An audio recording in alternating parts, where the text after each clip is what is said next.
the horse, the wheel, and language, how Bronze Age riders from the Eurasian steppes shaped the modern world is a 2007 book by David W.Anthony, which describes his revised steppe theory. The book explores the origins of Indo-European languages in the context of the domestication of the horse and invention of the wheel in the Eurasian grass-steppe of the temperate grasslands, savannas, and shrublands.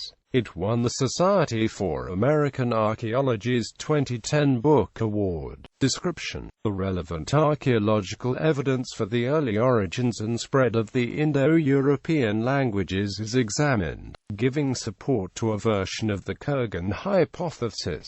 A key insight is that early expansions of the area in which Indo-European was spoken were often due to recruitment, rather than due only to military invasions. With the Yamna culture as a nucleus candidate, the original recruitment would be to a way of life in which intensive use of horses allowed herd animals to be pastured in areas of the Ukrainian, South Russian steppe outside of river valleys. According to Anthony's researchers, the earliest effective domestication of horses occurred in approximately the same period and geographical area where the Indo-European languages started to spread. The splitting off of the major branches of Indo-European can be correlated with archaeological cultures showing steppe influences, in a way that makes sense chronologically and geographically in light of linguistic reconstructions. Anthony generally favors Maria Gimbutas's Pontic-Caspian steppe homeland for the original Indo-European speakers, but eschews the apparent essentialism of Gimbutas's later work. He de-emphasizes the stress she put on the Indo-European warfare, and stresses instead the cultural and economic aspects of interaction between the Indo-Europeans and the society of Old Europe.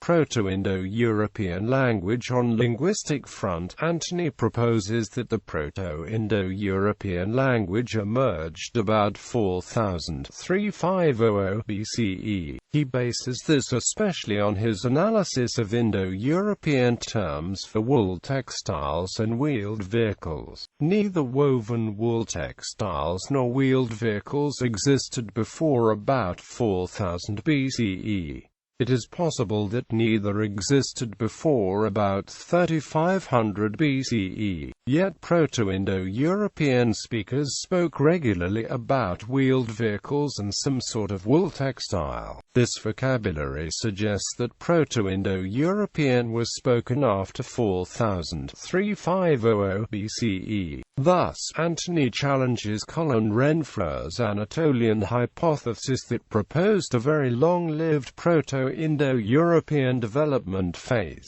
Actually, Renfrew proposed that early Proto-Indo-European developed by around 6500 BC, originating in the famous Neolithic site at Çatalhöyük in Turkey. Evaluation. Anthony discusses in some detail the archaeological evidence from the steppes, and how it can be interpreted in light of his suggested historical linguistic framework.